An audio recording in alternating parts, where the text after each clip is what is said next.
दोस्तों, भारत में बनने जा रही है मिसाइलों की पूरी फौज।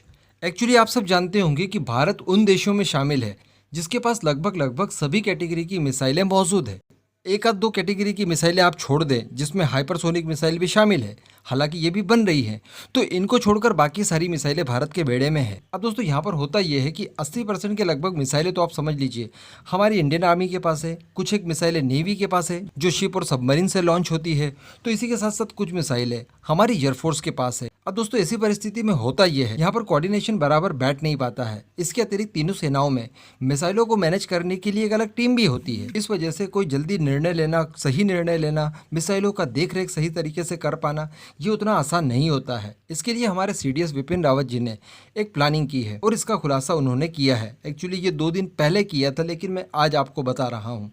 उन्होंने ये कहा कि जल्दी ही भारत अपनी एक रॉकेट फोर्स बनाने वाला है। जी हाँ, जिसमें दोस्तों बताया ये जा रहा है कि जितनी भी हमारी कन्वेंशनल मिसाइलें हैं, यानी जिनसे हमें न्यूक्लियर वॉरहेड को नहीं भेजना है, केवल जो कन्वेंशनल वॉरहेड है उनसे ही दुश्मनों के ऊपर अटैक करना है, उन सबका एक एकीकरण किया जाएगा एक फोर्स के तौर पर। जिस तरह से हमारी इंडियन आर्मी के सपोर्ट में नेवी होती है, एयरफोर्स होती है, ठीक इसी तरह की ये रॉकेट फोर्स होगी जिसमें ये सारी मिसाइलें शामिल होंगी। इनके लिए अलग ऑफिसर, अलग जवान अपॉइंट किए जाएंगे। इनका एक अलग डिपार्टमेंट होगा जो कि सारी मिसाइलों का देखरेख करेगा। इन मिसाइलों को मेंटेन करने के लिए जिन जिन चीज़ों की ज़रूरत पड़ती है उनको अरेंजमेंट करेगा। और मिसाइलों से रिलेटेड अगर कोई भी जानकारी चाहिए होगी तो आप हमारी दूसरी फोर्सेस के पास न जाकर सीधे रॉकेट फोर्स के पास जा सकते हैं। सारी चीज़ों के लिए जवाबदार वही होंगे।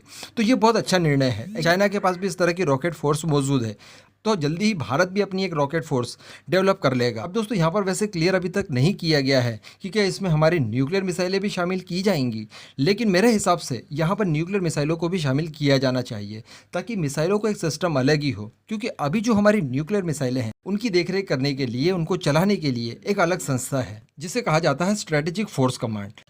अगर रॉकेट फोर्स के अंदर न्यूक्लियर वेपन्स को भी शामिल किया जाएगा तो ये दुनिया की सबसे बड़ी और ताकतवर रॉकेट फोर्सेस में से एक होगी। वैसे इस पूरे मुद्दे पर आपका क्या मानना है? क्या हमारी ये मिसाइलों की फौज चीन के चिथड़े उड़ा देगी या फिर नहीं? नीचे कमेंट करके जरूर बताइएगा।